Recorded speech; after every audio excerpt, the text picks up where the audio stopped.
And ironically, Payne Lindsay also does a show about UFOs and the phenomenon.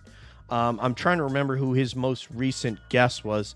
I think I sent it to you guys. I don't recall, but he had on Jeremy Corbell within the last 90 days, which is, would be a huge get for any show. There's very few shows that Jeremy Corbell does. And he's just fascinated. He did a whole series around Rick Doty, and I think it was called Strange Arrival, I believe is the name of it. So he's done a lot of historical stuff. He's fascinated with our topic. And so I thought, why couldn't we do a show that really aims to be in service to a family who doesn't have answers on what happened to their loved one? That could be a missing person. That could be a person who has been a victim of murder. And we'll leverage stuff that you would think UFO people would, remote viewers that we're using on a case right now in Pennsylvania, a psychic who's local to the case in Pennsylvania. And we don't know if we're going to be able to get anywhere on this first case. There is some danger involved. Someone that many people think is the perpetrator of this case has some connections that make him dangerous. And it turns out that a member of our show grew up within 25 miles of there. So, so with all that said, yes, we're going to press forward this case. We may not be able to bring answers to the family. We may not be able to find her, but we will proceed on to another case and try to be in service to the community. So that's how I see it. Anything further, Deb? No. That sounds awesome. I just want to say, format. We're doing some new things with it, and it's not going to be necessarily a live show. There might be some live components to it, but we're taking it a little bit of a different direction. So excited about that. I'm just excited to support people, who are in need of support because of things that have happened to them because of crime. Yeah, and that could be Deb counseling or Courtney counseling with that person because of their skills in that professional skills in that area. Yes, ma'am. I was just gonna say, I was just driving down the road today with my kids, and on the side of the road there was a sign, and it said, like, "No justice served. Who killed my mama? December 2023." And I was just like, oh gosh, it's poor family, just heartbreaking, and I dying have to have an answer.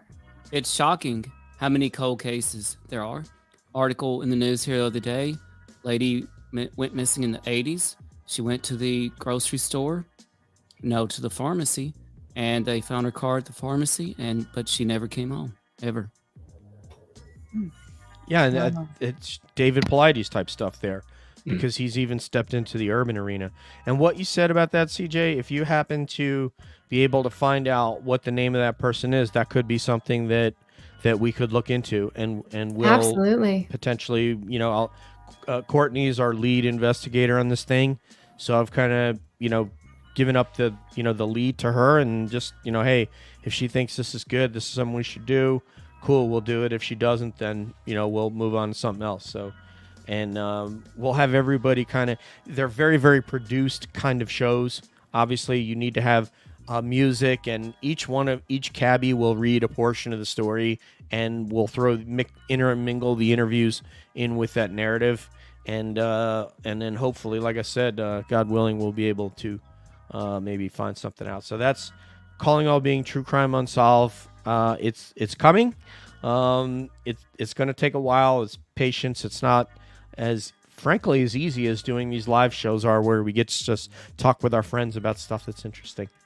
So with that, Money Nathan, we're into the fireside chat, so please take it away and start where you want to start. Awesome. All right, so I've been looking forward to this because I know all of you guys are pretty plugged in to what's going on. And, compared to 2023, it's been a slower summer in the UAP news cycle. I was thinking about this, have been thinking about this a lot lately, but it's just been a lot less slower, and there are various reasons for that. It's an election year, so there's a lot going on in the U.S. anyway. But, one thing I came back to is the recent talk that Carl Nell gave at the SALT conference. And, the quote that he gave that I think has gotten a lot of press, post-conference, was that he had zero doubt that this was real. And, the sort of air in that room and the takeaway I had when I was listening to that, it kind of hits you in the gut in a way. It's like, this is a very serious person who's got a very serious background, who's putting himself out there in front of all these folks that are investors with lots of money, and they're looking to put that money to work. And here he is making a statement like that. And, I come back to that because it is so profound. But I wonder, what do you think somebody like Carl Nell is doing, in the background? Because it's not like he's out there all the time. But there are, I think, lots of Carl Nells out there that have that kind of conviction. So do you think that he's kind of quietly moving things forward, trying to push things forward? What would you do in his shoes if you had his kind of position and his influence? I just think about him a lot and kind of his role in this entire story. So tell me what you think about that. What do you think about Carl Nell, DJ? I was typing the question down, so I make sure I remember it. I didn't know you were coming to me first. Okay, yeah, I would assume that and I could actually look into that and find out from a couple of my connections if he's talking with them and if he's coordinating. But I'd have to assume that he is doing that and trying to push this forward in their way. So I'm going to make that assumption that he is, and I'll try to come back with an answer on that if my sources know that whether he is.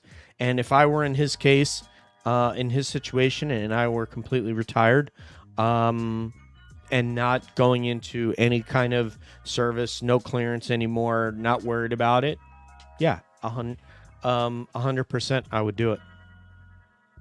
And let me kind of come back to you on that real quick, because you've got some good experience that I think would be important. So if you are retired, you are in his shoes, and you've got the kind of background that he has, the connections that he probably has, is it a role where you're kind of never fully, like, quote unquote retired? Obviously you are retired, you're getting your pension, that kind of thing, but you're still plugged in. Like, you have your network.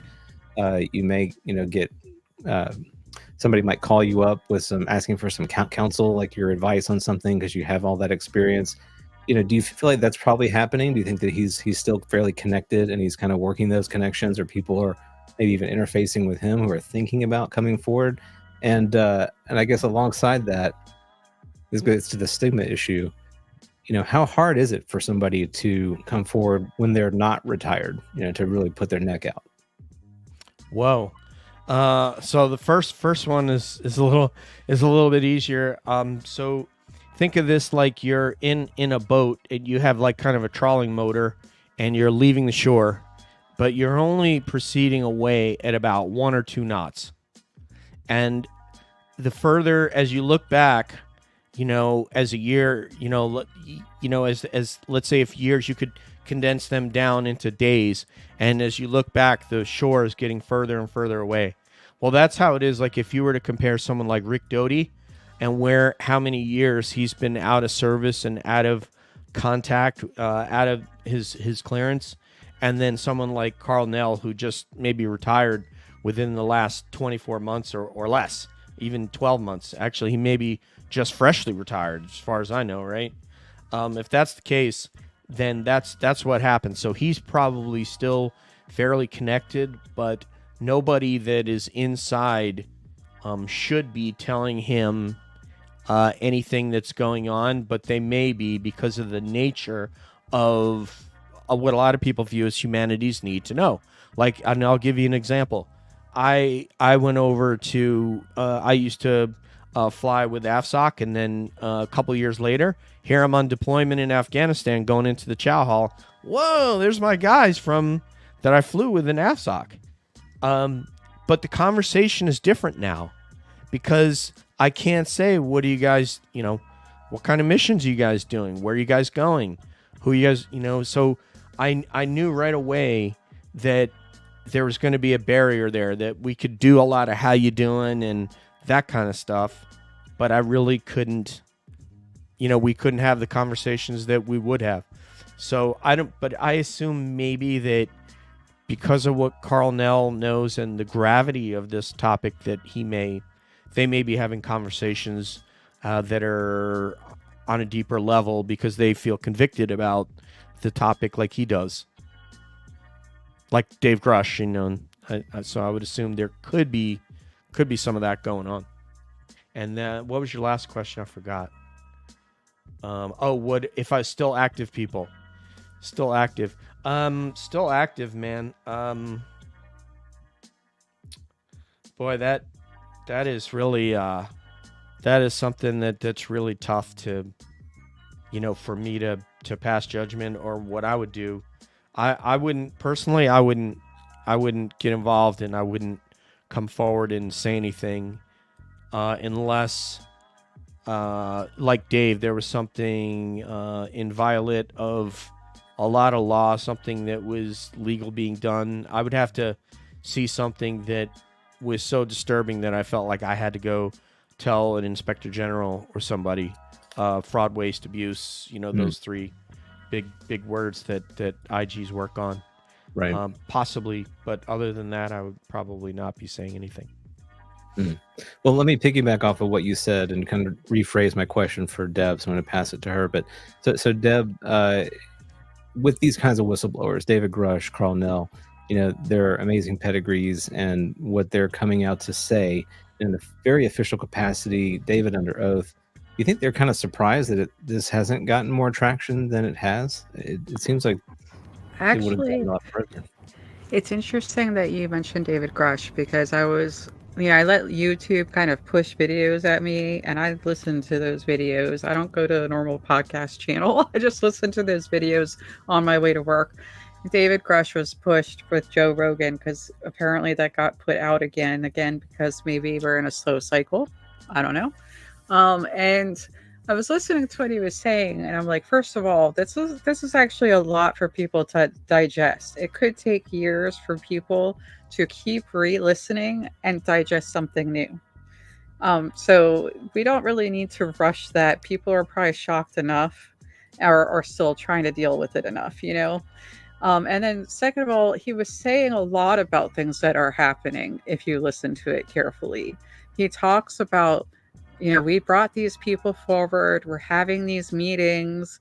So he was telling us things are happening. We're just not going to get to hear about it on X. It's things are moving behind the scenes. I remember when I was at that hearing and I ran into Lou Elizondo and he wasn't a public face during that hearing. No one knew he was there, but I ran into him and had a conversation with him. And that's because he was doing work after the hearing behind the scenes.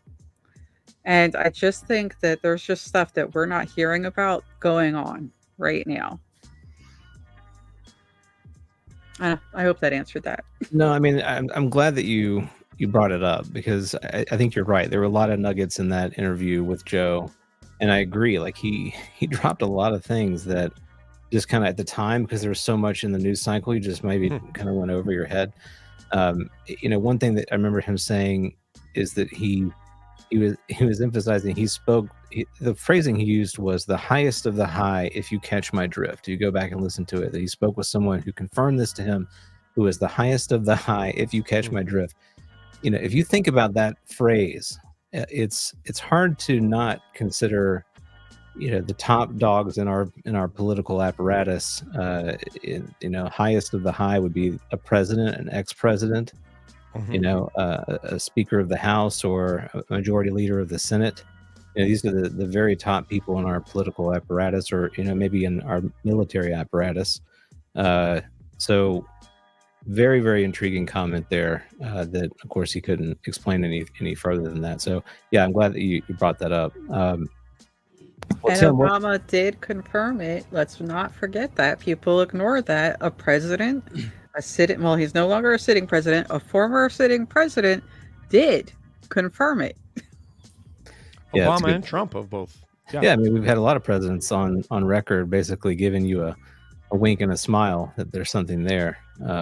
So very, very curious. Well, Tim, what's your take on all that? And Nell, Grush, the reaction to their statements, kind of the lull in the activity right now. How do you view all that?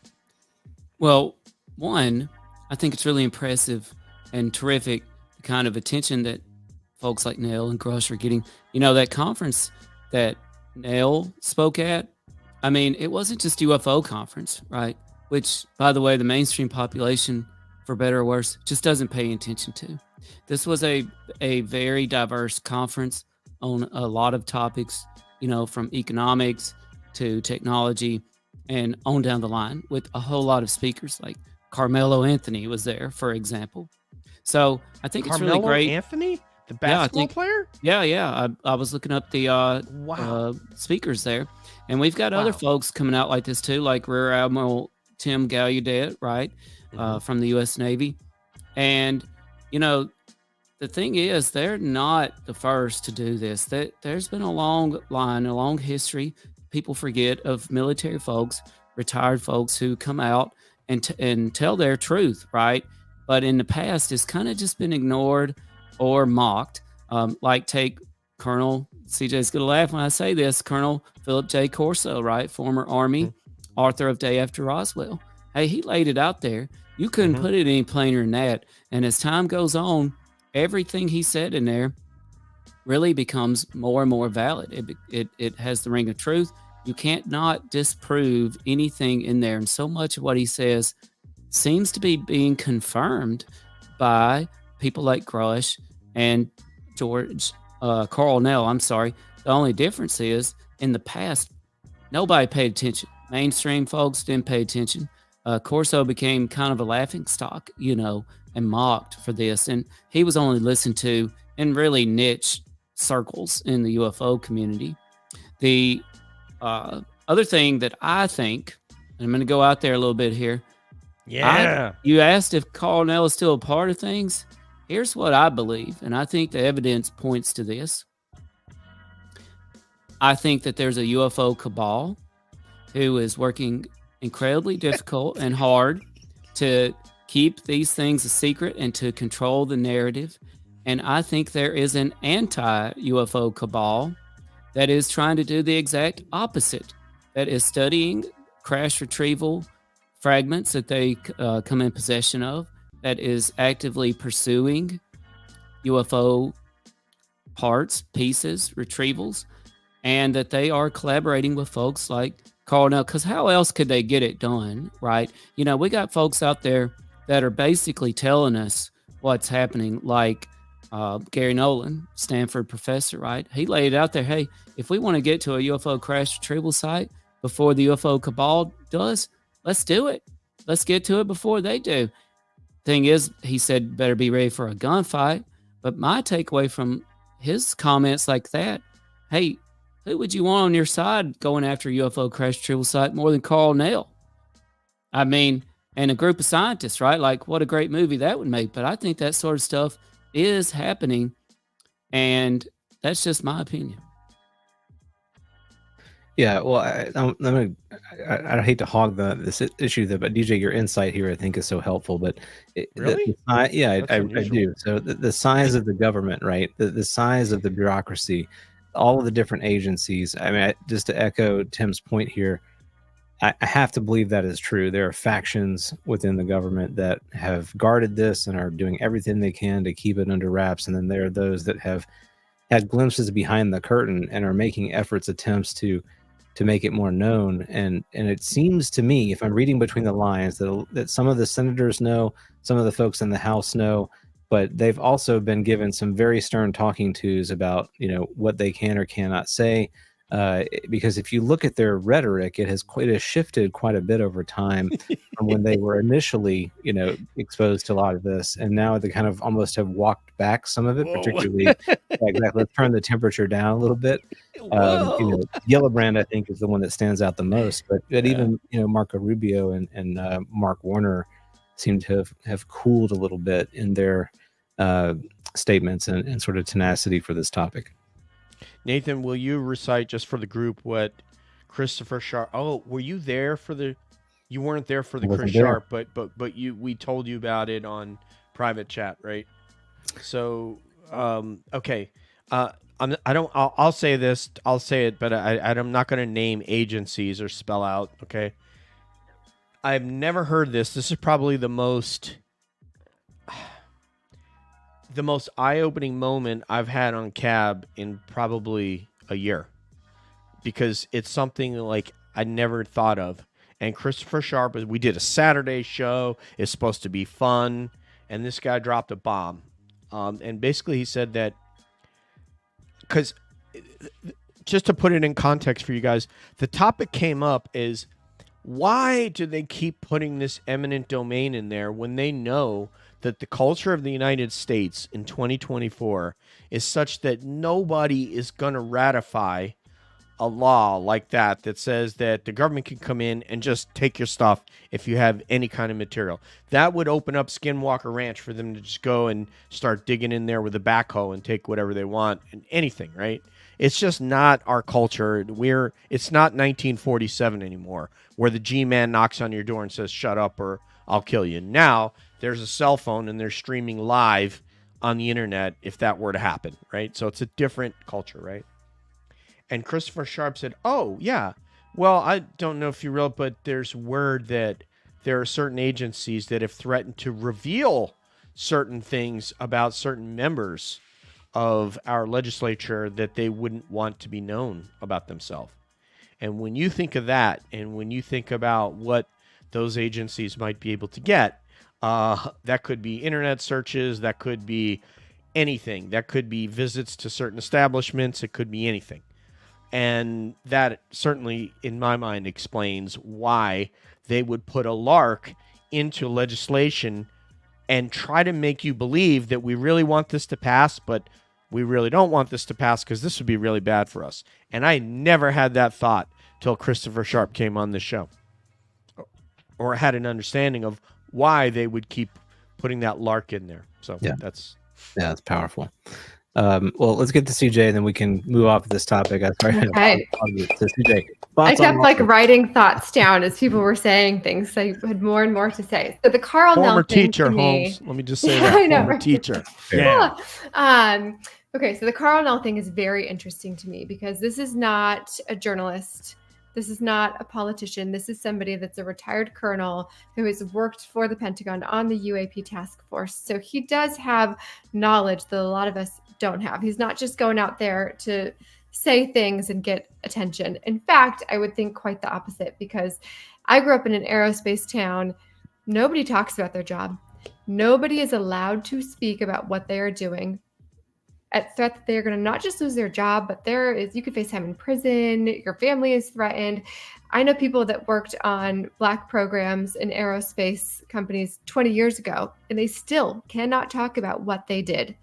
So the fact that he's coming out and saying anything is big, because he probably is not supposed to. I guarantee you he has signed things that have said, I will not speak to any of this. So the fact that he's dropping any kind of hint as to what he might know, that would be terrifying. Even if he's retired, it doesn't matter. Those things follow you forever. If you think about the Bob Salas Maelstrom incident, right? He signed the non-disclosure. He wouldn't say anything. He wouldn't talk about it ever again, even with the people that were there with him, that witnessed it with him, or he'd face time in federal prison. So I don't know what pushed him to come out and say what he said. I'm talking about Carl Nell in this instance, but he must have some kind of protection, I would think, because at this point, I wouldn't just be afraid of the law or federal prison. I would be afraid of far scarier things with our government in terms of retaliation.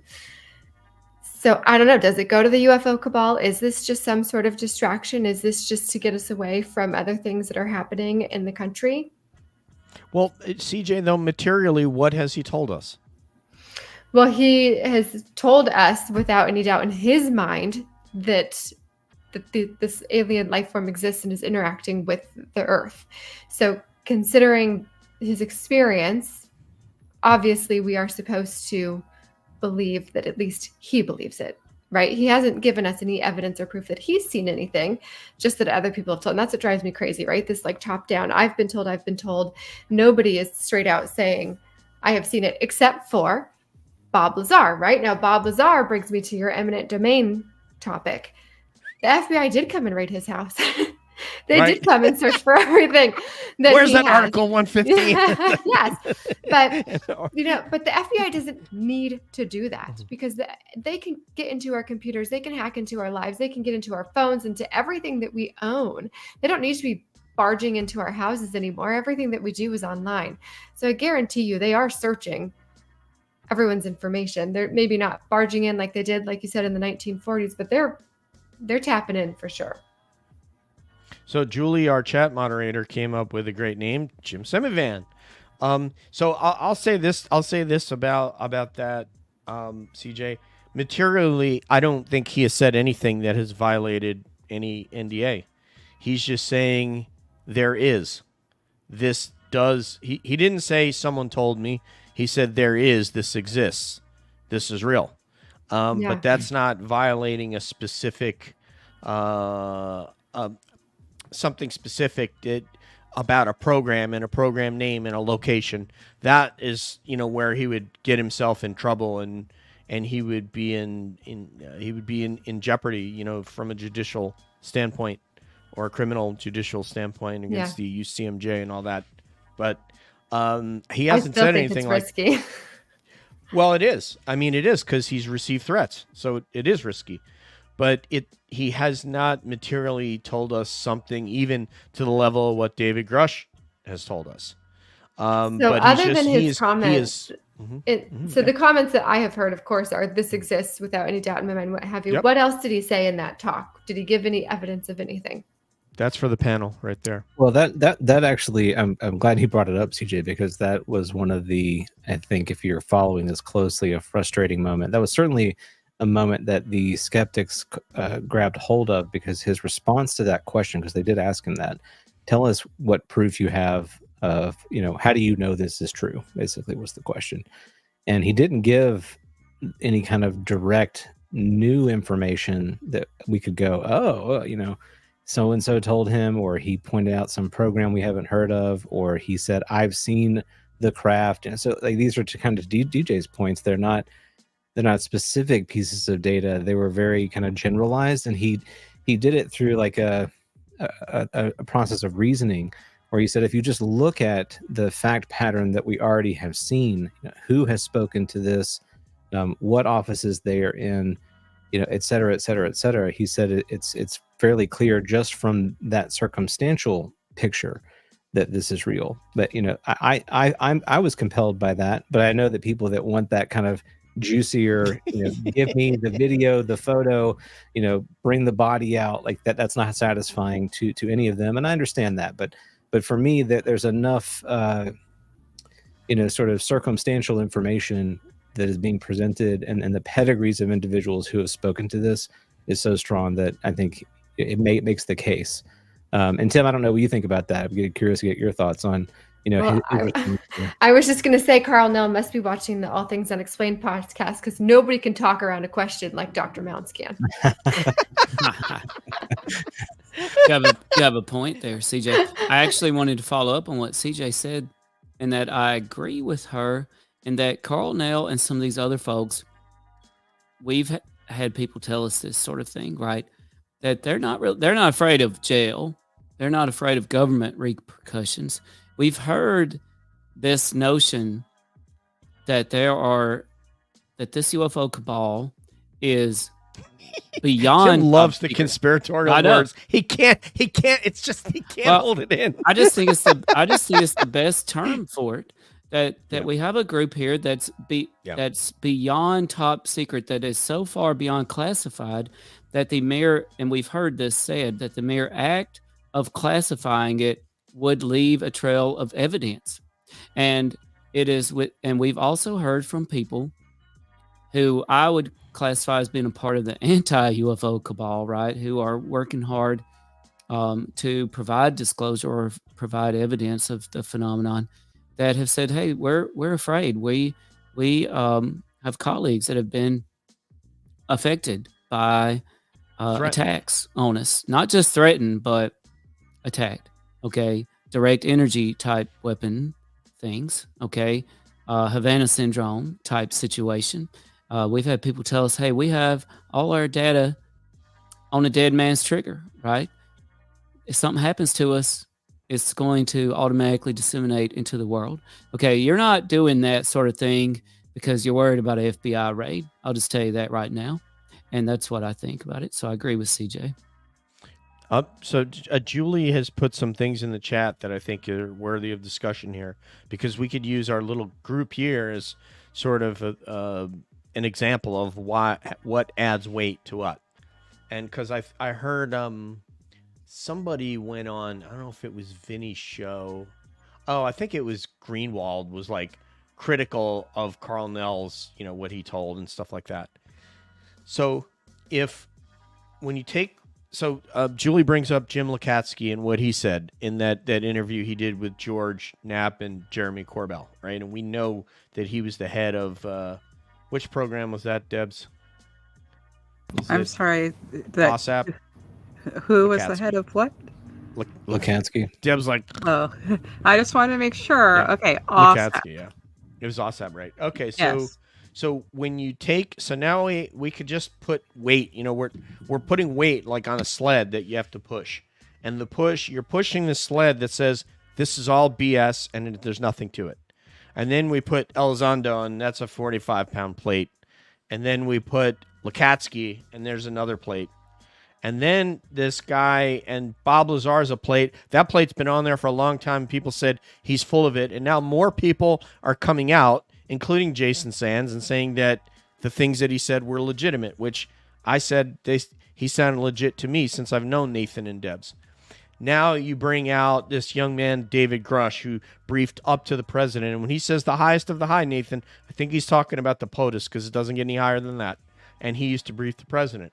Now we bring out Colonel Carl Nell. So there's another plate on there. So now what do we got? Like 6 plates, right? And then we bring out Admiral Gallaudet. Now there's another plate on there. And you had Christopher Mellon. So that's another plate on there. So what people have to understand is it's as if all of us, if everyone here was cleared to beyond the level that I've ever been cleared at, like TSSCI, SBI with multiple polys, everyone on this panel. And Deb says, yes, I know this to be true. And then, she looks over to her right, and I say, yes, there's information. This is definitely a thing. This has legs. This is a real thing. And I look over at Nathan, and Nathan says the exact same thing. And he looks down at Tim, and Tim says, yes, I was with this agency. I've met a lot of intelligence on this. I am confident that we are being visited by these intelligences, and there have been visits to military sites and on, and then over to CJ. Now, the weight of it is not just one of us saying it, it's everybody saying it. And I think that's what people need to understand. That's what that means, Greenwald. No, he's not going to tell you program names and numbers and location and jeopardize himself and go to jail so that you can go, what a great guy, he told me. He's speaking in generalities, but he's speaking very specifically that, yes, this exists, this is a thing, yes, we are interacting with these intelligences, and that's a fact.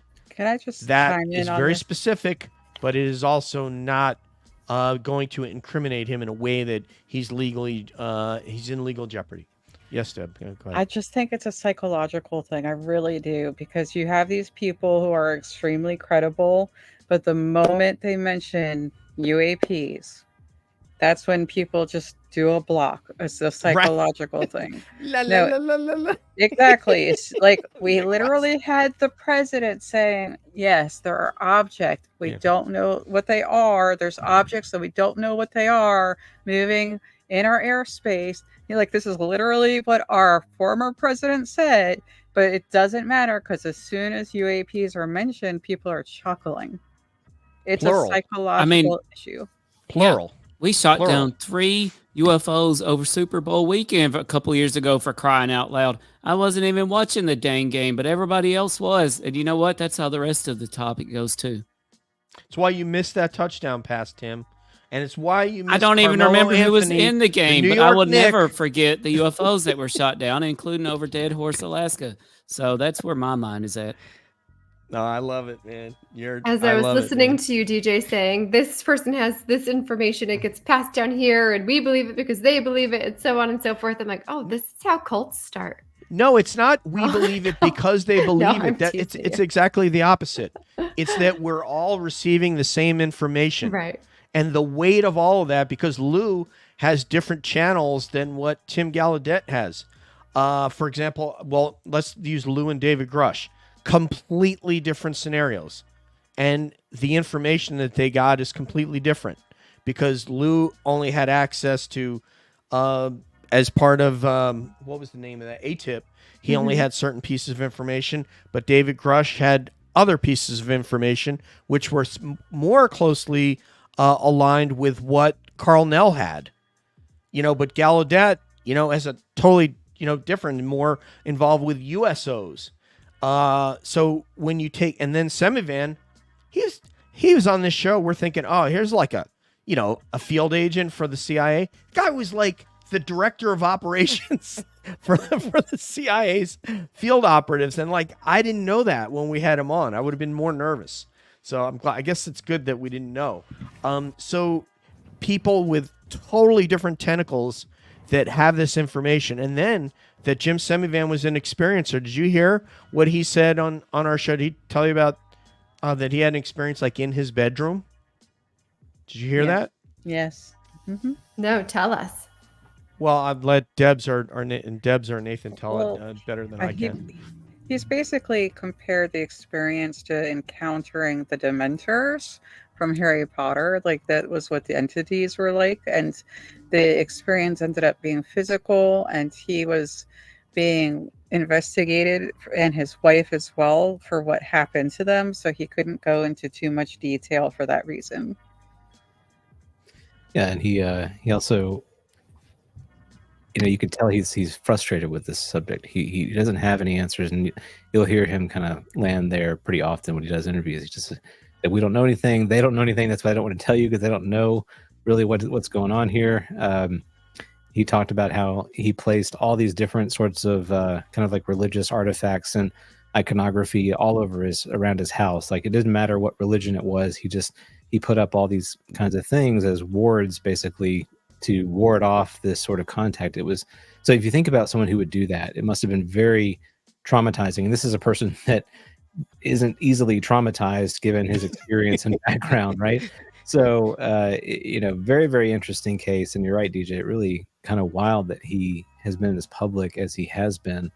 I wonder, though, kind of with your analogy about the plates and everything, one of the common criticisms of that debate is that, just like the American population has a certain percentage of people who are prone to believing in a certain conspiracy, so too are people who are in the military and the government. Like, they're people just like us, and so as a result, they're just as prone to these kinds of things as we are. But I wonder how much weight you put into that, given the level, the position that these individuals have had. It's not like they're just kind of low level people in the bureaucracy. These are folks that have held some very, very high positions. So, is it safe to say that, they just happen to think it's cool to believe in witchcraft, just like some people do? That seems a little bit strange to me. Can I follow up on that? Yes, sir. Please go ahead. Yeah. So, see, it doesn't surprise me at all to hear about the religious iconography around the room and that sort of thing. CJ and I had a mutual friend, shout out to Ryan, who sent us a clip this week from a UFO investigator, right, who has documented all these cases of folks facing potential alien abductions. And now, not all of them, but a good percentage of them just kind of reverted to, what they feel comfortable with when faced with danger, and called upon the name of Jesus in those moments. And I kid you not, literally rebuked the alien abduction.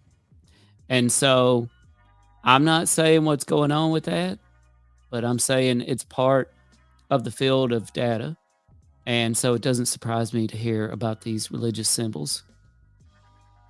Yeah, that's a fascinating topic we could explore some more if you want. I know we've taken up a ton of time on this one kind of subject, and we wanted to get to It's everybody. great. It's been a really good conversation, though. So maybe we can kind of be more flexible with the format. But where do we want to go from here? Do we want to explore kind of what Tim brought up there with this concept about Jesus and how that kind of pairs with abduction? I think that's very interesting. Or do folks have another one they want to take on? Who wants to I have Well, one. Tim was supposed to have you on to talk about that on All Things Unexplained. But that notwithstanding, go ahead. one day? We can do that. Okay. Go ahead, Deb. Okay, so Yes, ma'am. this is one that has been bugging me for a while, and I really just want to throw it out for everyone to comment on. People talk about, and this started with a long time ago with like Bigelow and why he didn't want to share this with people. And if you read Artie Six Killer Clark's books, she talks about this as well. They talk about these NHI being among us. Okay, and some experiencers say it quite often. They walk among us, and that can cause a lot of fear, a lot of side-eyeing of your neighbor, a lot of issues. So I just want to throw this out there. No, Tim. It's Tim. Sorry, Deb. He's pointing at CJ. There's also the flip side of people going, I'm special. There's a whole stream of people coming on podcasts talking about being special, half hybrid aliens. Oh, yeah. Yeah, and stuff. Yep. So I just want you guys to comment on what your view is on the risk of those statements of them walking among us. Start with And you know CJ what? on this one, please. Yeah, she hasn't spoken in a while. Let's Yeah, no, I'm happy to talk about this one. So definitely a risk, right? I think that risk is beginning to lessen. I think there are more people who are accepting this phenomenon as something bigger than what we have known before. But I know that in the past, if somebody had said, oh, yes, aliens walk among us, I would probably go, okay. So, have a nice day. How are those drugs you're on? All right. And I know that if I were to say that, right, I hang out with a lot of moms who have kids. I don't know that they would just send their kids over for a play date if I were to make a statement like that. So I do think that there's still a stigma attached to it, but it depends on how you say it, right? Because what I've learned through doing this podcast is that there are lots of people who believe that this is not a negative phenomenon at all, but rather a really beautiful one. And people are deeply connected to what is happening and to what might be among us, as you say. I have really tried to figure out if what everybody is talking about in terms of this phenomenon, in terms of aliens, in terms of angels, demons, what have you, is it all the same? Are we all talking about the same thing and giving it different terms and understanding it differently? And if that's the case, then if it is angels, then certainly people would be happy to have angels walking among us, right? If it's demons, then certainly people don't want demons walking among us. So I am really torn on this phenomenon, and I lose a lot of sleep over it because there are many times that we'll have people on who will share stories that just scare me out of my mind, and I can't sleep for several days, and I certainly can't sleep right after we do that podcast. And then there are others that share really beautiful stories about how they feel connected to the universe and to the land and to what's happening around them. So I do think something is among us, but I don't know what it is. For just real quickly, percentage chance that Tim has been hybridized. Tim will not answer that question, nor will he answer whether or not he thinks anything is among us or what it is, but he will talk around it. You watch. No, but do you think he's a hybrid? He did it. Do you find him to be hybrid? I think he is. He's pretty tan today, so. Tanning bed. Did you go to a tanning bed? Did you get a spray tan? Bronzer, baby. Safe and effective. No skin cancer. Oh man, I love that. Go ahead, take that one around, y'all. Well, Tim, you got to respond. I gotta hear your response to that. Yeah, well, so I've got a friend, and like a lot of Americans in today's America, down on his luck, job's hard to find. Even when he gets a job, he's just trying to pound it out with hammer and nail. Very unfulfilling, just barely making enough. to make ends meet. Homeless, living out on the streets. Homeless is rampant, And one day he wakes up, and as fate would have it, and I'm a big believer in synchronicity. He finds this box of shades, and he puts on the shades, and he's shocked by what he sees. Next thing you know, he ends up in the bank with a shotgun. This is what he has to tell everybody. I have come here to chew bubblegum and kick. And I'm all out of bubblegum. That's right. And that friend was Rowdy Roddy Piper, and they live. And he woke up, to the folks walking among us. And sure enough, kind of like to follow up on what CJ was saying, we've had some recent guests on, and they told us about a fella having sex with an insectoid alien. And yeah, and they're breeding, and they're genetically modifying hybrids and sending them out there. And some of them are walking among us. But and that's true. They did tell us that, right, CJ? Yep. Yep, they definitely told us that. They did tell us that. I'm just wondering if you're telling us anything of your own mind right now, or you're just gonna keep please. Why around that question? Why strain? I used all those brain cells on the doctorate. There's no need. I just want to say something. These right here are the hosts of All Things Unexplained. We love these two. We're missing Smitty Neves, who you would put Dr. Mounce in line right now if he were here. Yeah. And Tim is an entity. You can't pay for entertainment like this. Like you can't find another host, another personality on YouTube that is like Dr. Tim Mounce. So let me just there you go.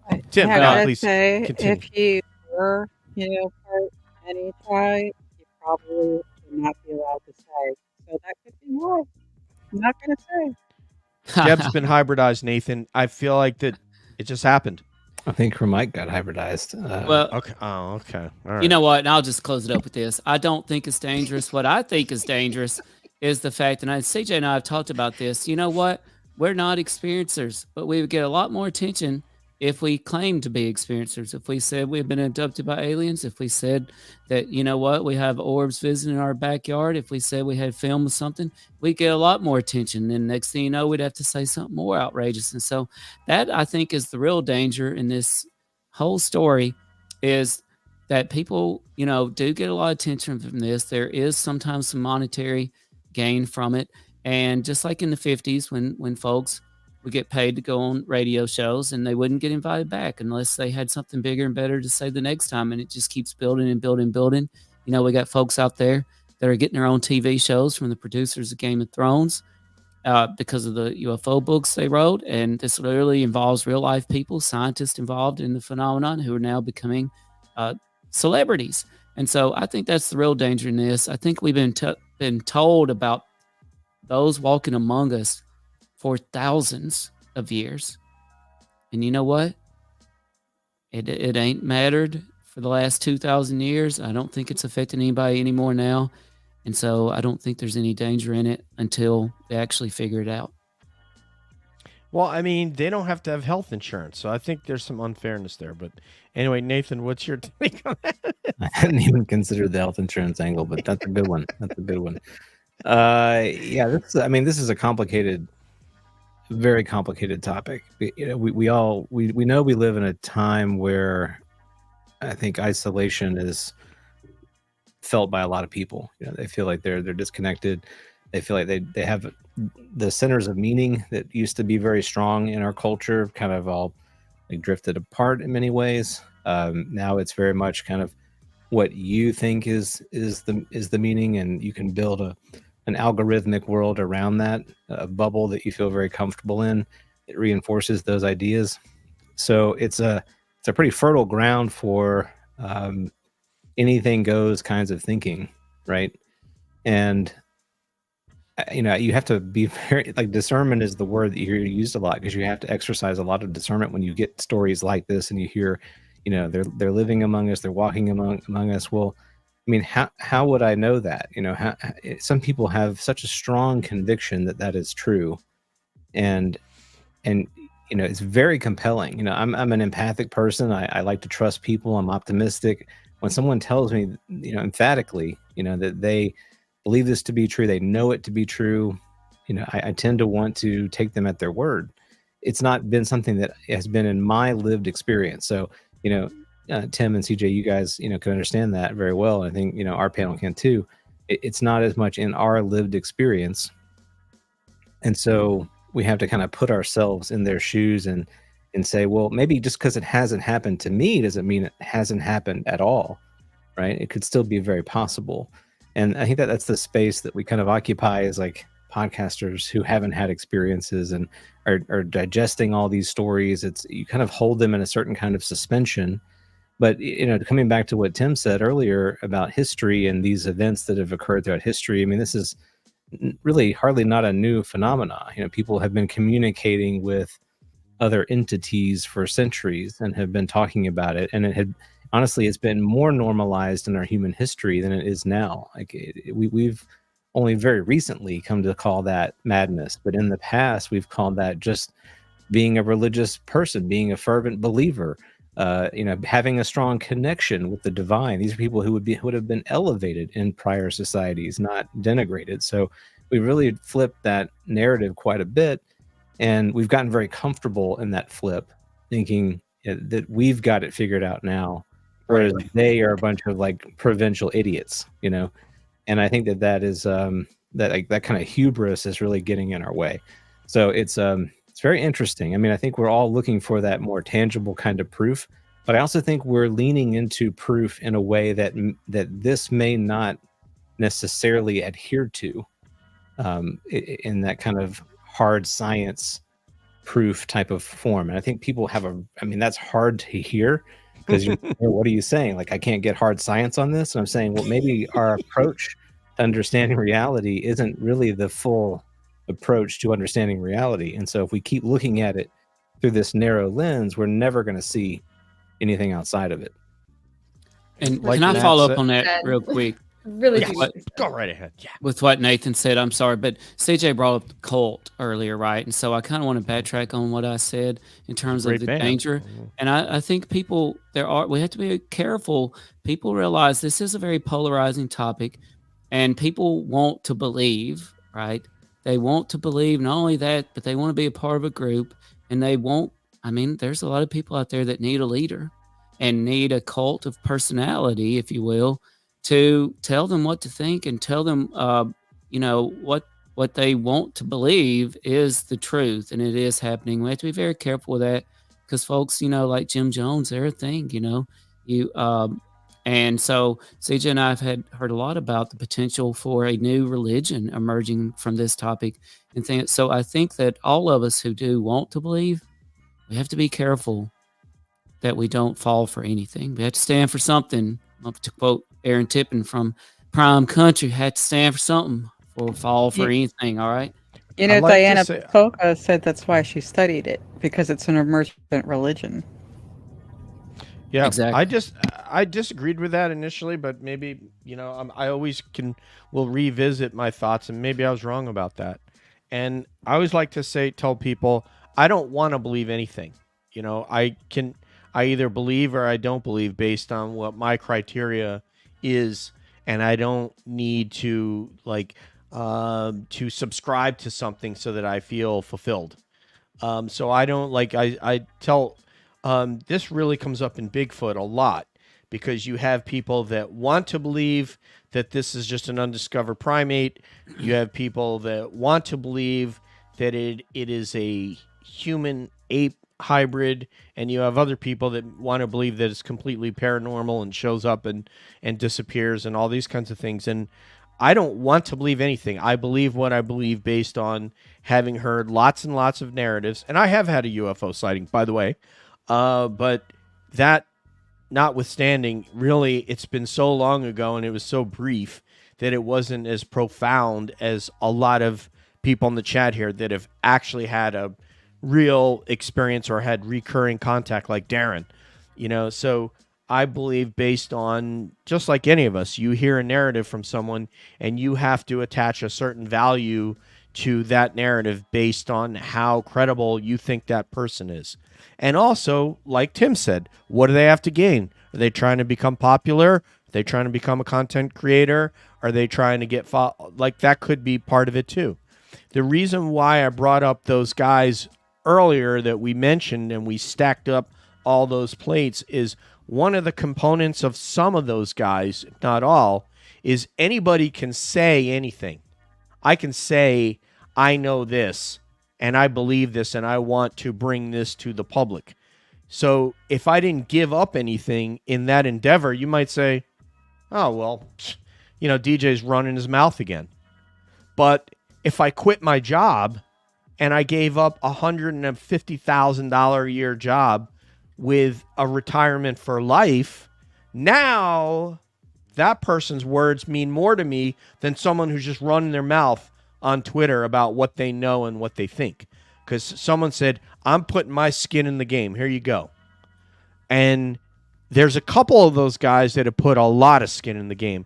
But to one degree or another, even Cornwell have put a lot more skin in the game than, for example, Mick West or somebody like that. Because Cornwell, now they can mess around with his safety and his security because of what he said. Or at least that's what's been reported, is that a lot of these guys have been threatened. So if someone puts himself out there like that, then their testimony means more to me than someone who's just... And you know what? Actually, this is a good point, because it was also mentioned that people with the stories may be profiting, but we have to remember that the skeptics community also profits because Damn right. they have large conferences, just like the UFO community. They have websites, just like the Patreon. UFO community. They have magazines, just like the UFO community.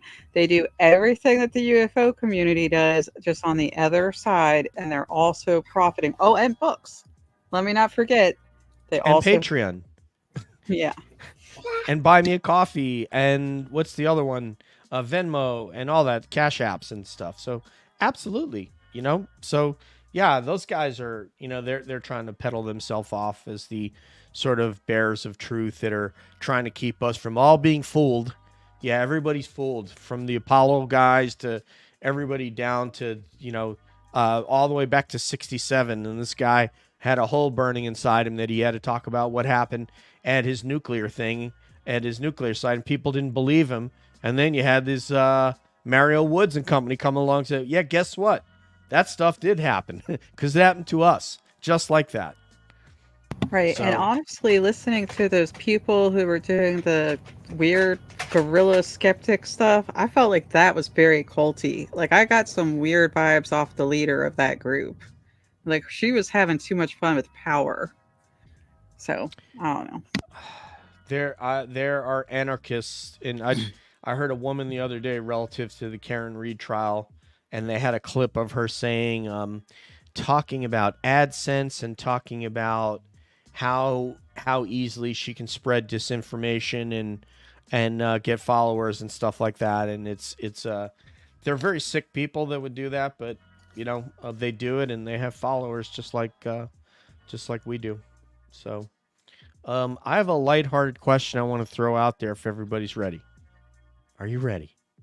Ready. We're gonna start with Money Nathan, and then we'll head over to Debs, and then CJ, and the doctor who's in the house. And I don't mean Dr. J, Dr. M. All Shoot right. the J.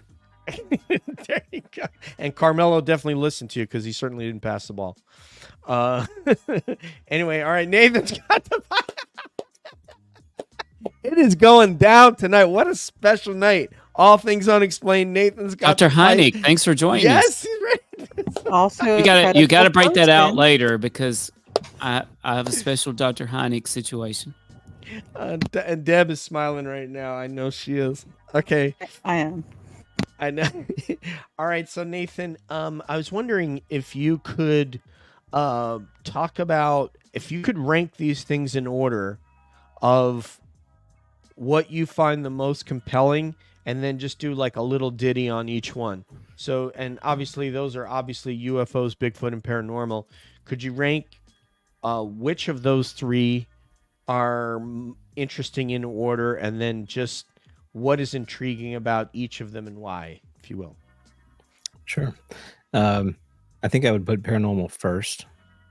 Yeah, that might be surprising. Well, in a way, because it's more, I think it's almost all encompassing of the three, right? I'm maybe kind of being a little semantic here, but uh, weird things that happen to people that are outside normal experience.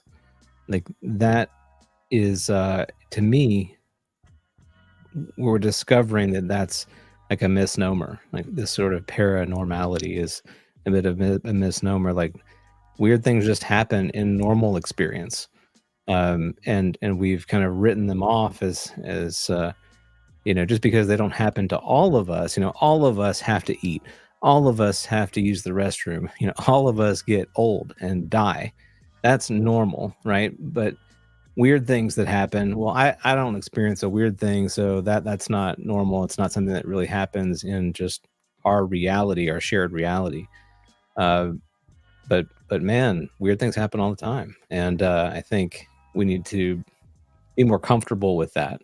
Be more humble with that. So to me, that's why paranormal occupies the number one spot, because it's there's just a whole lot going on that we don't understand, and we need to be humble in the face of that experience.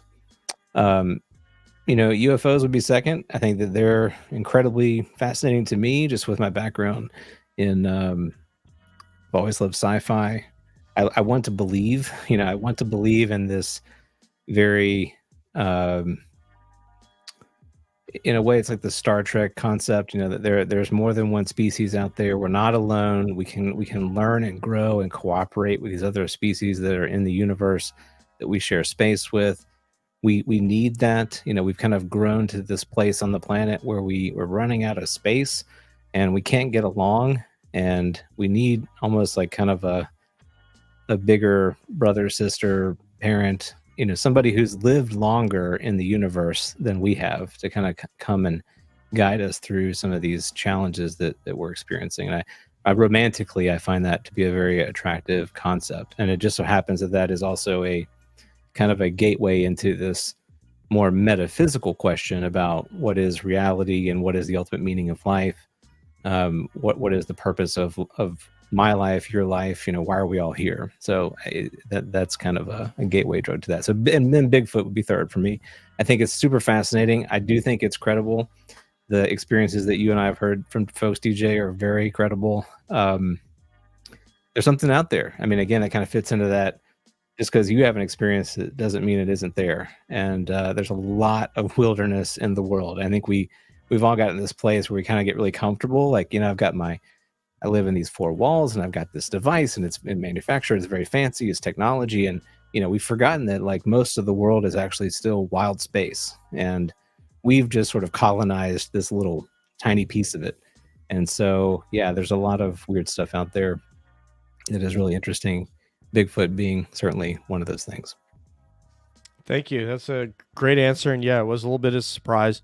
And before I pass over to Deb, I just want to say that Matt, all of us here know Matt Knapp that are on the panel today, and one of his paranormal, because he grew up in a house of paranormal, but something that happened out in the driveway where he was with another Bigfoot investigator leaning up against the car, and a physical being came running by them.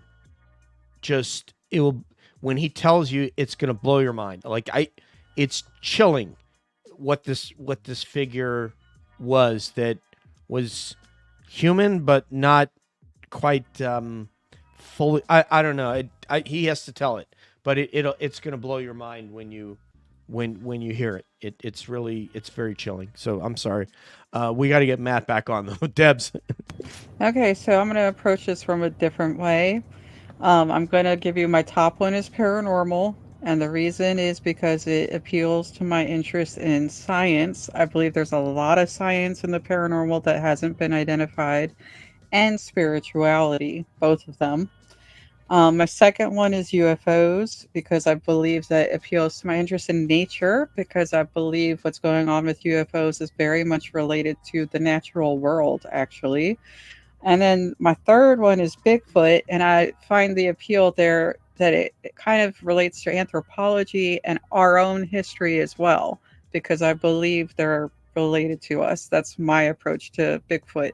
So those are my 3 in the order of my interests. And, it's very easy to see how they're attractive because of what they bring when you go and look into them. So, yep, simple and to the point. They're fascinating. CJ, my friend. Well, I just have to shout out to the commenter. We are on a farm, which, by the way, the name is fantastic. The way that it's spelled, that's great. But they asked, "Is it Bigfoots or Big Where? Feet?" And I was dying inside because one of our first show, actually, that Tim and I did, I knew nothing about Bigfoot. I was like, "Is it one? Is there one Bigfoot? Is this like a race of species? Is it Bigfoots, Big Feet?" I didn't know. So, and to be honest, I still didn't know. So, thank you. It is Bigfoots. And Bigfoot CJ's mom commented on plural that show form. and asked, "Can Bigfoots catch COVID?" Yes. Yeah, we had lots of good questions about Bigfoot. So, okay, interestingly, mine all line up in the same order as you guys, and I wish I could just take Nathan's answers and like repeat them. Nathan, are you a pastor of some sort? Do you I have preach? been in the past. Yeah. Yeah. I can In tell. another life. You have a very beautiful, all-encompassing grasp on life. So thank you for sharing all of those thoughts. Okay, so mine definitely starts with paranormal, which it did not before starting this podcast, but we started the podcast with UFOs, and then everybody that I know came to me with their paranormal stories. So it's very much tangible to me. I have intimate stories that people have shared with me about things that they have seen or experienced, and so I can recall those more easily. I feel like it's a lot smaller. It's more present in my everyday life. And then UFOs, because I do love the search for something greater than ourselves, just this concept that we live in such a huge universe, and it would be really naive to think that we are the only ones that exist in it. And as Avi Loeb likes to say, we are proof that there is intelligent life exploring the universe because we are doing it. Intelligent, I guess, is debatable, but we are doing it. And then lastly, Bigfoot, not because I'm not interested, not because I don't believe, but just because I am at home way too much and I am not out in the woods, in the world. It's not really my favorite place to be. I have a lot of fear, to be honest.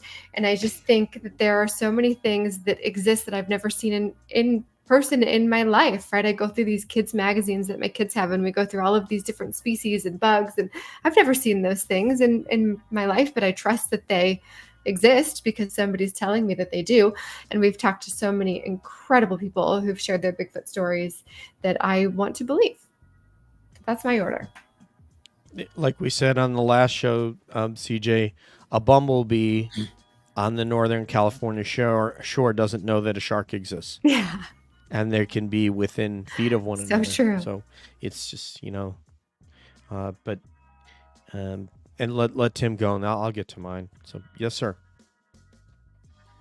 Well, the bumblebee may not know that the shark exists, but there's a new movie out. I want to encourage everybody to check it out. It's called Under Paris. Some people may call it Sharks Under Paris. And it's literally about freaking sharks under Paris. And it's amazing. Check it out. It's on Netflix. Is this like a real thing? Are you like I'm not making it up. I got turned on to it because I follow Stephen King on Twitter. Every once in a while, he posts something interesting. And one day he said, "You know what? That Sharks Under Paris is pretty dang good. I thought it was going to be like Sharknado, but it wasn't like Sharknado at all. It was actually really good." I said, "Well, heck, if the master of horror, not horrors, if the master of horror recommended Sharks Under Paris, I'm going to check it out myself." So I did. And it was pretty dang good. I'm pretty sure it was the mouths weren't exactly matching up with the French actors and actresses, but that's okay. I still enjoyed it. On behalf of CJ, before I forget, I want to thank Calling All Beings and DJ and Nathan and Deb for letting us join them tonight. Thank you so much. We're the host of not Calling All Beings. We're the host of All Things Unexplained. Yeah. We're taking over. We're kicking you guys out. Yeah, heck yeah. If needed, in case of emergency. But we'll be live on our stuff Sunday night. We have guest Michelle Claire coming on to talk near-death experiences with us. So we would love anybody to join us for that as well. But thank you, Nathan, DJ, and Deb. It's always an honor and a pleasure. We have so much fun. And seriously, the fact that y'all even asked us to come on with you still blows our mind. every time you Hells do yeah. it. Like, wow, were they asking us again? What's happening? Dang. They must be really hard up Look at for that. cats, huh? I No, did want to easy. follow up with Nathan's comment about Star Trek. You know, there's a show called talks about how Star Trek changed the world. One thing I learned from Star Trek is the fact that there's a lot of different alien species out there. They all have females, and Captain Kirk can literally sleep with every species of alien female. So that's God bless him. yeah, I Impressive. know that's a real thing. If you've never watched the old Star Trek show, Such a ladies' man. Even every episode, interspecies, yeah. there Female is an ladies' alien man. female, and he's good to go. But yeah, so I'll rank these. And what did I write down here? I took some Hey, notes. Tim, can I just Yes, say one sir. thing? If Captain Kirk went Bigfooting with female Bigfoots, that could be a problem. Could be an issue for Captain Kirk. He'd be like, yo, wait, whoa. Where's Yeah. my phaser? Yeah, well, you know, CJ and I were told about a dude that had a female Bigfoot that lived close to him, and anytime he brought a date around, things got bad. Let's just put it that way. Female Bigfoot. Patty Yes. wasn't happy.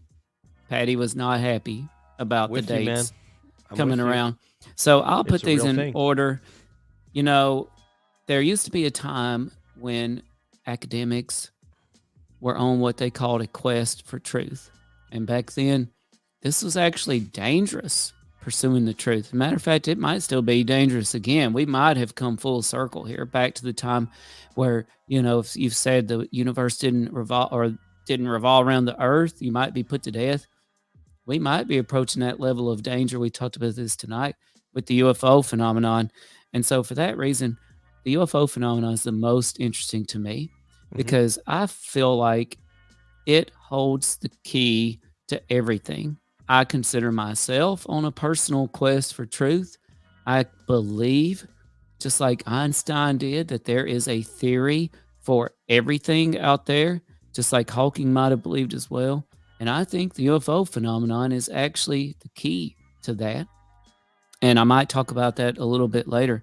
Now, I'll put paranormal second because CJ and I have been shocked at the number of times that we have had folks on to talk about UFOs, and then the show goes off the air and they tell us about their paranormal experiences. Wow. They won't admit to it on the air because it's actually safer for them to talk about their UFO research than it is for them to talk about their paranormal experiences. And the insinuation is clear from them and the number of times we've been told this, that there is a connection between the phenomenon and the paranormal. I believe that 100% based on the evidence that CJ and I have been told. And so it's not mathematical evidence, but this is verbal interview style evidence. And I fully believe the paranormal and the phenomenon are a part of each other. And lastly, I'll put Bigfoot, even though I love Bigfoot and All Things Unexplained kind of got their start with Bigfoot. But, you know, we used to do this thought experiment where what if the news headlines on Bigfoot were the same as UFOs? Like Navy pilots admit Bigfoot video is real. I mean, can you imagine what that would do to the world? Maybe it wouldn't do anything at all because when they admitted UFO videos were real, it barely moved the needle with folks. So Right. I don't know, but that's my order. And that Yeah, we're- psychological thing happens, right? As soon as they say that, people don't want to listen anymore. The blockers come up. Yep. I think I'm realizing how small a subset we are of the American populace based on, as these guys know, me chasing down this Karen Reed story and content creators and seeing, I mean, these guys are talking about like 11,000 people watching alive. I mean, and that's, you know, I mean, there's things that people are a lot more topical than the stuff that we talk about, but we've moved the needle to the degree that Congress has taken notice and agencies have taken notice and have put up their defenses, and Bigfoot just does not have, we've covered this on this show ad nauseum, but Bigfoot does not have any of those names that I named before, from Grush to Nell to Gallaudet to Elizondo to Jim Sim. Bigfoot does not have one of those people. Not one, and we have, 9 of them. Or I didn't even keep count, but we have a whole number of those people that are advocating for UFO transparency. And meanwhile, the Department of the Interior probably has a special access program that has information about this topic, because there have been reports of 18-wheelers hitting these things, and then all of a sudden state troopers cordon off the area, and next thing you know, there are black Chevy SUVs, Yukon XLs, that come in, and the next thing you know, it's not there anymore. There's a whole Battle Mountain series from Nevada where they had fires where they were said that Bigfoots came, basically barreling out of the forest, with their hair burned off, and were treated medically. That happened in Battle Mountain in Nevada, and then Mount St. Helens, if you guys remember, up in that was in is that Canada? Is that Mount St. Helens, I believe, or was it like Vancouver? No, that's Washington. Yeah. Vancouver, Washington. Yeah. So both of those cases, and I heard a government guy say, basically talk about, come on air, completely anonymous, and say, yeah, I was there, this happened, and these things were carted off, and so forth, were treated, and so yeah, it's a thing, but it's just very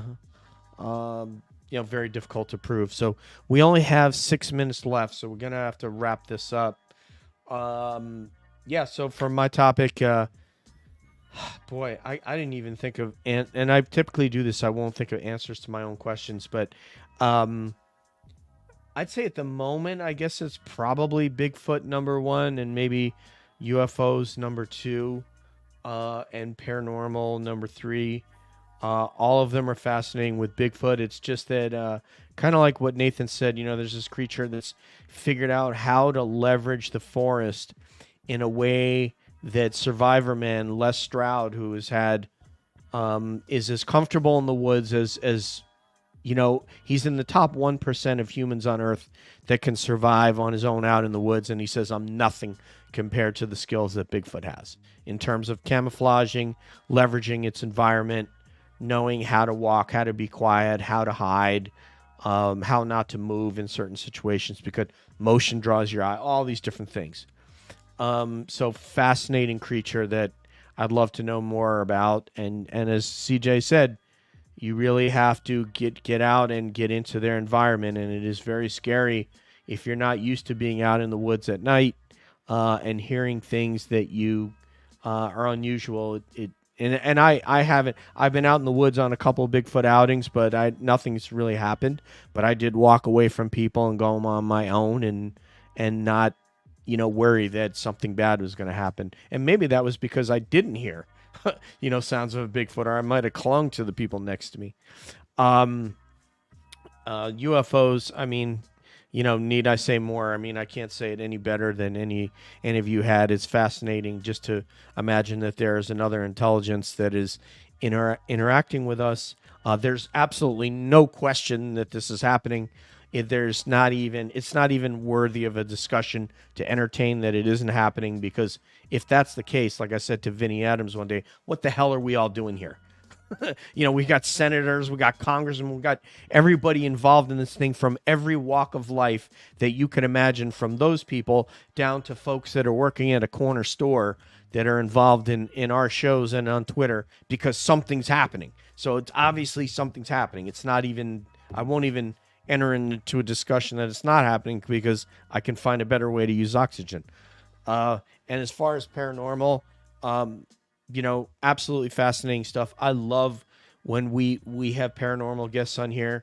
We don't do any kind of numbers, and without question, they're some of the most fun shows to hear what it's like. And I just love the courage of the people who will go into places where these unexplained things are happening that are viscerally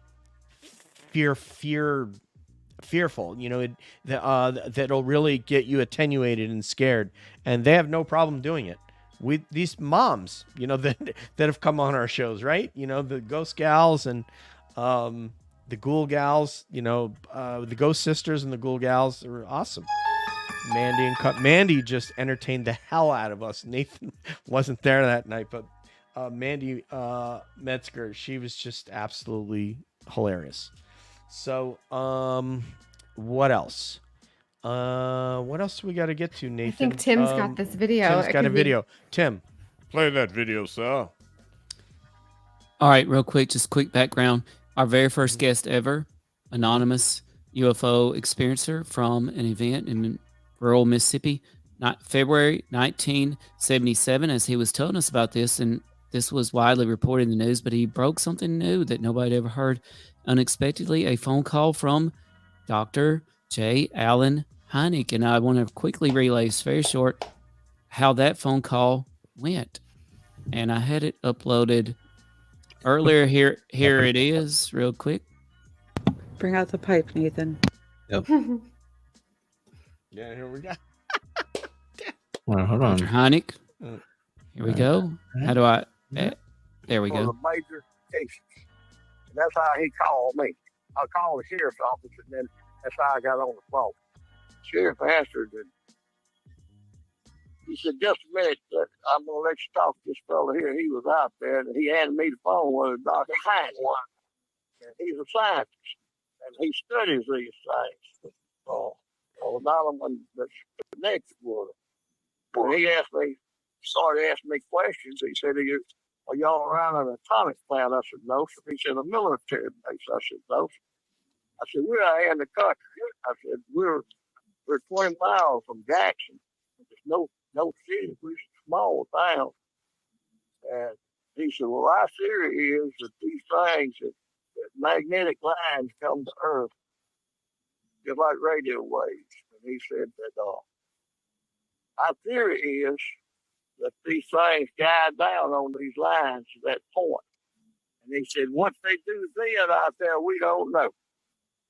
But he said, we know that from what we found out all over the world, that they have somehow got the technology to harness gravity. Wow. So Dude, my question for everybody Yeah. is simply this. That was from February 1977. Is the theories that Dr. Hynek revealed to our first ever guest, who went by Mr. Billy, do they still hold water today when we're talking about Tic Tac UFOs, gimbal UFOs shot down over Super Bowl weekend, giant triangular UFOs that don't make any noise and shut down people's electronics? How do those theories that we heard in that phone call from 1977, how do they still hold up today, or do they? Great question. I mean, I go ahead, Deb. I was going to say that there's actually some FOIAs on something called the grid theory, or the Earth grid theory. They did literally study some materials that were sent to them when they were doing Blue Book about the ley lines and things like that. And I just wanted to throw that in there from the historical perspective before we all get to answer that. That's great, man. Yeah, really good point. I mean, when you say gravity, though, I think about how we really don't even fully understand it. And so there might be this association between magnetic anomalies and gravity that had been observed in the 70s and earlier, certainly. But I wonder if we fully understand what that truly means, because we don't really get what gravity is generally. So is there something more profound, intricate, complex going on than just what we would call a force of nature? Is it something maybe more metaphysical in quality? I don't know. It's very interesting. Certainly, I mean, I think it's still a good theory. I haven't heard, we've certainly all heard about the nuclear science and things like that. But gravity, I mean, that we've not mastered it, right? So it falls into that bucket of it's beyond our grasp of mastery. So that therefore it must be mastered by these other intelligences that are, far advanced than we are out in space. That's the kind of conventional way of thinking about it. And I'm not entirely sure that that's the right line of thought. I'm just looking that word up, and gravity it's a 15th century Latin word, and from old in Latin it was gravitas, obviously, and then gravis, but it's just a word that we've made up to describe something that we don't understand how it works. So when we say gravity, we are saying, okay, this force that attracts us to remain on the earth and not float out into space, but we don't really understand it yet. And I'm not convinced that we've figured out it. These guys know that I've commented on this. I don't think we figured out how to control that as yet. I think we've seen that they know how to do it, and we've looked at it and tried to figure it out, but I don't think that we've figured out how to project it and master it in a way that they do, the way that they're able to move craft through space. And then, of course, there's the idea that they're not moving in that way. It looks like they're moving from one area to the next, but it's sort of I guess, well, I don't know what you guys call it, Nathan, when you and Exo talk about that, but it's kind of some sort of a time shift. It's not an actual, but then there's the other cases where you see the shopping mall size craft that are gently floating across the sky. And my hometown is full of people who have seen that. I don't know, Tim and CJ aren't aware of this, but I have a hometown podcast that I do occasionally, and we did a UFO episode, and I had, half a dozen people. I mean, I've talked to a dozen at least that have seen these huge triangle craft floating across the sky in our hometown, which are kind of display a different characteristic than what Tic Tac did, for example. So anyway, that's all I got. Okay, so can I just do my answer on this? I love this topic, as you all know, the EM spectrum in general. And my theory is that it is much broader now. It's not just gravity. They are now understanding the spectrum on a whole different level. They're looking at gamma, microwaves, big part of UFOs. Gamma waves are also going to potentially lead to the creation of matter. So the spectrum, light, sound, all of it is a factor in this topic, and it goes way beyond just those ley lines that they were thinking about in the 70s. So in the modern day, it's a different level of understanding. Well, Deb, ELO had this figured out like a long time ago, right? Those of you who are fan... Oh, never mind. No 70s fans. I'm sorry. Go ahead. Oh, I cannot tell you guys how happy the last 10 minutes of this conversation has made me.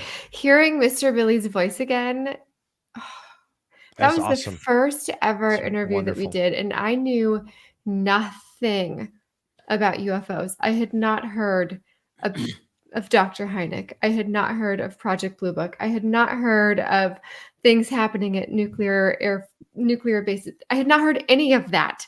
So to hear him say that again, and then think about how much I've learned in the past 4 years, I'm so grateful to that man. I am so grateful to him. Just his voice when he was telling us those stories originally connected with me. I felt like I was listening to my grandpa tell me stories.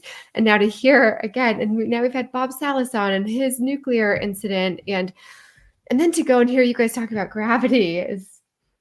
I had an incident recently with a friend who pretty much told me I was stupid to my face. What? No, not pretty much. She did tell me I was stupid to my face because I said, we don't know what gravity is. She's like, we know what gravity is. Newton's law of gravity. I said, no, I understand that we have a law for gravity. We don't know what it is, dummy. But we don't know what gravity is. I mean, I've talked to brilliant astrophysicists and have asked them, if you could solve one thing in your lifetime, what would it be? And they all tell us, I wish we knew what gravity was. And to know that there are scientists out there who are trying to figure out how to harness gravity to get us further into space. It's all just beautiful. This whole conversation made me so happy. The whole concept of an aircraft is to defy gravity because we don't have a way to control gravity. So we have to use the air in order to create lift and then fly. And all the engines do is make you go forward so that the wings create lift. And that's flying. You know, it's not that, I mean, that's how gliders, gliders just, you're being pulled by another aircraft. They disconnect the cable, and then you'll kind of dive down and pick up some speed. And then Neil Armstrong's famous glider pilot, loved flying gliders after the Apollo program. He was big into that. But that's the whole thing, is that if we knew how to control gravity, then we wouldn't need air to burn gas and fly aircraft. But we have to have the engines just to put those specifically shaped wing forms through the air. And as soon as you manipulate that wing form, meaning the shape of that wing, the angle that they are, they're super duper swept back when you guys jump on like a brand new 737 or an Airbus 380, they're very much swing back, and then you'd see the aircraft I flew, they're straight across. And it's because those two aircraft are for a totally different purpose. And so they create lift they're meant to fly in a different way at different speeds and do different things. That's all to defy, because we don't know how to control gravity yet. Yep. And if I could just close this out, I think these were mind-blowing statements that Dr. Hynek made in 1977, and I think that they're even more true today. We've learned a lot about how animals can use geomagnetic navigation to get about, and this suggests, that there are ways that's not technological, but it, for all we know, the phenomenon is part technological and part something else that we don't quite understand. In 2015, we detected for the first time ever gravitational waves. That was the Laser Interferometer Gravitational Wave Observatory, LIGO. I know part of that was in Louisiana. And there was an article, y'all, that came out yesterday. 5 new types of gravitational wave detectors could reshape astrophysics. That was in Scientific American. We know that gravity and space-time are connected to each other. We know that when we talk about massive objects like planets, that space-time literally curves around them. We know that we experience something called time dilation in immense gravity at a black hole, for example. We know that these right here, our GPS on our phones, would not function correctly without accounting for gravity, okay? And even on a subatomic level, we know that gravity and time are integrally associated with each other. We can put two things, one in immense gravity and one in less gravity, and time moves differently for both of those objects, which is really fascinating. We know as we approach the speed of light, time dramatically slows down for whatever that is approaching the speed of light, and that's why we are trying so hard to accelerate particles, subatomic particles, to reach the speed of light. So I think Dr. Hynek was on to something really incredible, and that was in 1977. And if y'all don't mind, my favorite part from this article, 5 new types of gravitational wave detectors could reshape astrophysics, yesterday in Scientific American. My favorite part, and this is really just mind-blowing, is they talk about down here, the last one, quantum crystals. It says only takes a second. A more radical proposal for detecting gravitational waves involves putting objects in 2 places at once. This physicist has proposed a device in which a micrometer-sized diamond crystal is put in a superposition of 2 quantum states.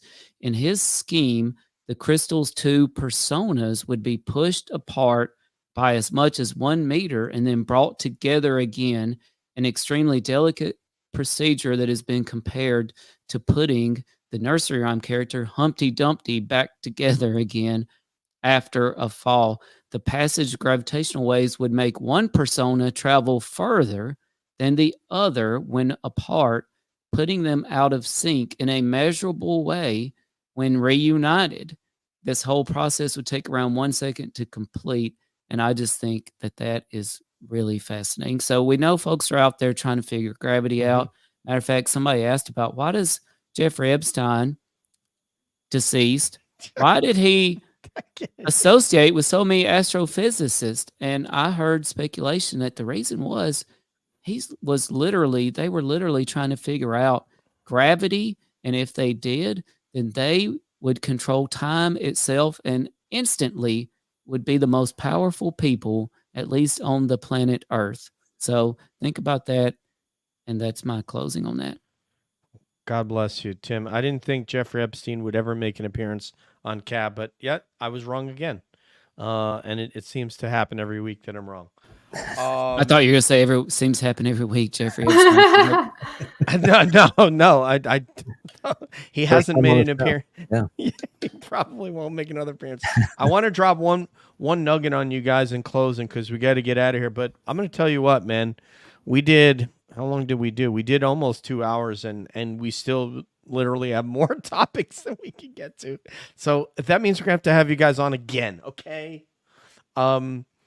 So speaking of, Tim and I have talked a lot about the help me out with this, the alien interview, and Jon Stewart. You know, we've both spoken with him. Both shows have interviewed John, and I have a new, kind of like a new source that I spoke with this week, and that, I don't know how the hell that topic came up. I don't think I brought that topic up. That story, that has legs, man. I got news for you. According to that source, so that story's got legs. So just wanted to drop that little nugget. So let's go. And if anyone has a comment, otherwise we can just go with Cabby goodbyes. I'm intrigued. Yeah. Yeah, I didn't bring it up. That person brought it up. I'm like, oh, does this player think that story has some legitimacy? And it's like, you know what? I don't want to attribute to what that player had to say about this, but it was one of the big players. Which, if the answer was no, then the answer would have been no. That person, big player, does not think that story has any legitimacy, but that wasn't the answer I got. So I agree. Anyway. I'm not going to get started on it because I could go for a while, but I'm going to put it away from Jon Stewart because it's been there since the 90s. Mm-hmm. And I do think there's something there. It's like I told Jon Stewart, my kids can discern fake things. Like they can do a pretty good job of discerning that, right? Like cartoons and things that are clearly fake and stuff. I wouldn't let them watch the alien interrogation because it's disturbing. Mm-hmm. You can look in that creature's eyes and you have this reaction. This is something different I'm watching. And to me, that says a lot. I couldn't say that any better myself. That's the reaction I had. And that's not taking into account everything that Victor said and how that lines up with what I adjudicate as to be someone that understand that has been read into a program and is speaking all the right lingo and what they would say and wouldn't say. So when you add those two things together, it's like Dr. Meldrum said, I didn't even need the video. If I would have just had the footprints, I would have had something very compelling. Now you add the video. Oh my God. So anyway, go ahead, Money Nathan. You want to go? You got any parting shots or cabby goodbyes? I mean, I just, to echo what others have said, this has been a fun conversation, and it's so easy chatting with you guys. Really grateful to have y'all as sort of co-conspirators, partners, colleagues in this space. And, we're rooting for y'all and what you do, and excited to see what you got cooking, because you always got something cool going on. And we look forward to having you back with us. Thank you guys for having us. We love your show. We love everything that you do, and so honored to be part of what you're doing these days. Thank you. Debs. So, The Energy Grid by Bruce L. Cathy. That was the one that was interesting to them. There's a copy of it on the UFO Connector under free books. And it is probably what inspired a lot of the investigation into the EM spectrum. I just wanted to throw that out there. I also wanted to throw out that I think Skinny Bob might be something people should pay more attention to. I'm still not sure how someone at that time would have done something quite that advanced that people nowadays still can't quite do right. And I still look at that and go, there's something about this, including how it was presented to the world, that I have a lot of questions about.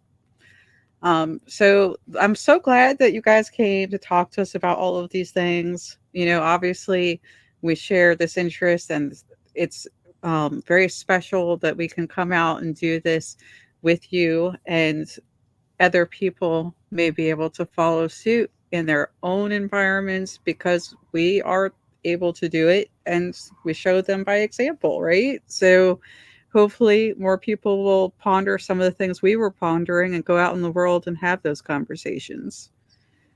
Thank you again. Yeah. I'll just close with these are the hosts of All Things Unexplained, sans Smitty Neves back in Mississippi. And everything that these guys said, you guys are our colleagues, you guys are our friends, and this is just, I mean, it's become, commonplace. It's always been a thing with Cab is we always celebrate other people's shows. We are never in competition with anybody's show. We're super happy for the success. We have to thank you on air because you guys are responsible for getting us Thomas Winterton, which was great. And you connected us with the young lady at the History Channel to be able to try to get somebody else on. But man, that was a blast, and we're just super duper appreciative of you. Your stuff will be, and Tim, anything you send me or whatever I can scrounge will be in the show notes to include your Twitter handles. And it's just an go honor. Follow me. I've got 30 followers on Twitter. Yeah, go follow. Show. What's her Twitter? Can you make her put her in center stage there? Unexplained _ CJ. Thank There you go. Okay, thank you. Tim's on the ball, man. The PhDO. So on behalf of CJ Dieringer. Taking that BS to another level. And Money and Tim and Debs and Money Nathan. This is DJ saying peace out. One love. We'll see you down the road. And of course, we're always wondering what's up around the bend.